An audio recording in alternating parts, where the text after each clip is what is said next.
ఏమమ్మా మీరు చూశారు, నాలాంటి వాడిని ఇన్నిసార్లు ఎదిరించారంటే చూశారా మీరు? అసెంబ్లీలో నన్ను తిడతారు. ఎప్పుడూ రాజకీయాల్లోకి రానటువంటి మా మిస్సెస్ని అవమానిస్తారు.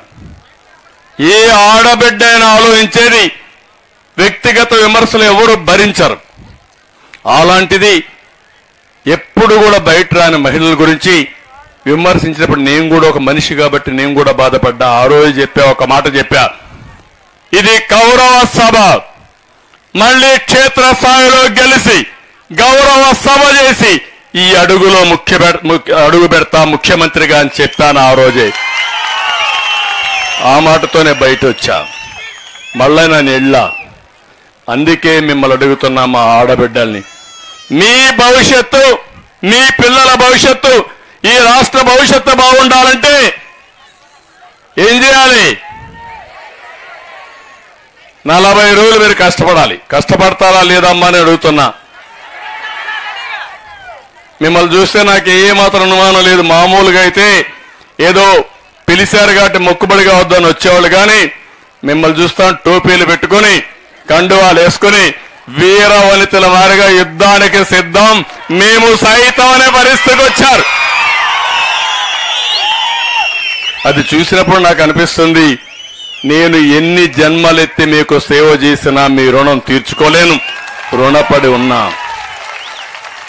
కుప్పం నాకు ఎప్పుడు కూడా ఒక స్ఫూర్తి, నాకు ఒక నమ్మకం. ఏ పని చేయాలన్నా కుప్పం నుంచే ప్రారంభిస్తాను, అవునా కాదా? ఇప్పుడు సమైక్య ఆంధ్రప్రదేశ్లో కూడా నా చరిత్ర ఎవరు బ్రేక్ చేయలేరు. 9 సంవత్సరాలు ముఖ్యమంత్రిగా ఉన్నా, దగ్గర 15 సంవత్సరాలు అపోజిషన్ లీడర్గా ఉన్నా. కానీ నాకు స్ఫూర్తినిచ్చింది, ఎక్కడికి పోయినా ఇంత ఆనందం ఉండదు, కుప్పానికి వస్తే మాత్రం నాకు ఫుల్ జోష్ ఉంటుంది, చాలా ఆనందం ఉంటుంది. దానికి ఉదాహరణ ఏంటంటే మీ మంచి మనసులు, రెండోది నా మీద ఉండే అభిమానం, నిస్వార్థంగా ఆలోచించే మనస్తత్వం. అందుకే నేను కుప్పానికి వచ్చినప్పుడు ఫుల్గా ఛార్జ్ అయ్యి మళ్ళా వెళ్తాను వేరే ప్రాంతాలకి. అందుకే 7 సార్లు ఎన్నికల్లో గెలిపించారు. 35 ఏళ్ళు అయింది.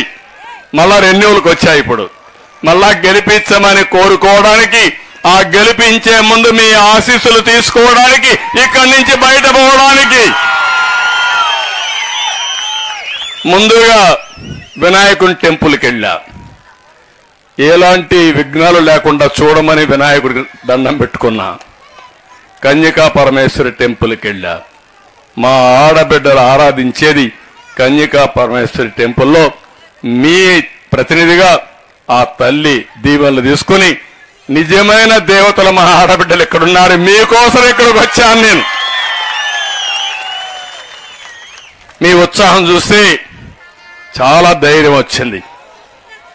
ఏకపక్షంగా ఎన్నికలు ఉండాల్సిన అవసరం ఉంది.